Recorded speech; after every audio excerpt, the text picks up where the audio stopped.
అమ్మంటే ప్రేమకు రూపం, నాన్నంటే ఆమెకు దీపం. సతి అంటే సహకారం, మగడంటే మమకారం. ఇల్లు స్వర్గసీమ, ఇంటి పేరు ప్రేమ. ఇల్లు స్వర్గసీమ, ఇంటి పేరు ప్రేమ.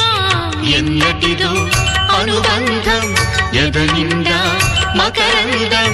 అమ్మంటే ప్రేమకు రూపం, నాన్నంటే ఆమెకు దీపం.